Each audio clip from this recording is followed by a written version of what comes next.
Boy, folks, it's amazing how quickly people will say you're a liar when you say shit they don't want to hear. So I made a video about an experience I had when I was a kid standing up to a dude who was an asshole. It's a universal story, mostly because the asshole in the story could have been the same asshole in everyone's story.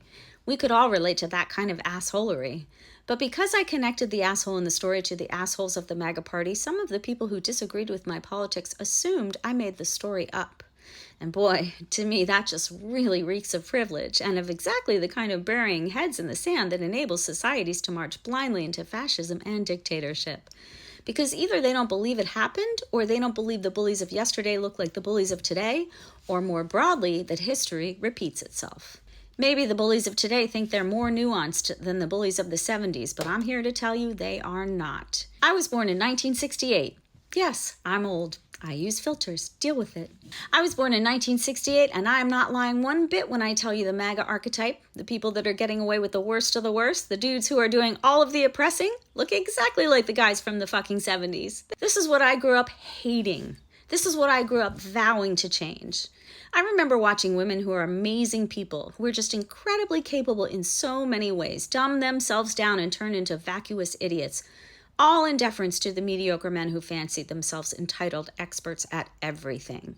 And just like in the 70s as today, women know, if that guy gets dysregulated, then everyone in the room suffers, so they dial down their abilities and act like tools for the mediocre MAGA types. And that is so viscerally real for me. It's guys like Matt Gaetz, it's guys like Mitch McConnell, it's women like Marjorie Taylor Greene and Boebert, and all the MAGAs who use people's weaknesses to rally them to hate people. It's nothing new.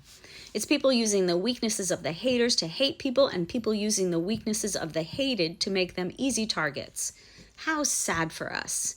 After 50 years, we couldn't even come up with more nuanced bad guys? You'd think after 50 years, everyone would see their tactics. They go after whoever's the weakest, whoever has the least backup, whoever's the most vulnerable. And on the mean streets of my small town, that was my brother on the playground. Across the railroad tracks, wherever the group of kids was, wherever the pack of kids was located. Because that's what we did back then. We traveled in packs all day. Parents were like, get the fuck outside and don't come home until it's time to eat, and even then, don't eat a lot. It was playground politics. Whoever was the biggest, most asshole-ish generally had a lot of control, and generally they proved they were assholes by picking out the littlest guy because they knew that was going to be the easiest person to dominate. And everybody was going to be like, oh my God, look, you dominated that person. I don't want you to dominate me. Let me run behind you and defer to you and be your fucking sycophant. That's the whole game, and it's still happening in very much the same way. Slut shaming, fat shaming, smart shaming, geek shaming, weak shaming, all still in rotation every day. The perception of God assessing how much you'll need to burn or how much you'll get your utopia is still just the same. Women voting against their own interests, inviting their own oppression, blindly trusting people who will throw them under a bus at any second, all still totally true. We used to make fun of smart people, but we were not stupid to diss scientists because they took us to the moon.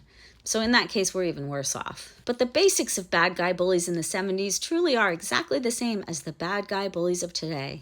And if it makes you uncomfortable to be associated with the bad guys from either era, it sure doesn't mean I'm lying about my experience with either generation of the archetype. But it just might mean you're lying to yourself about all the bad you're doing. Yeah. Well, bad guys, have the day that you deserve.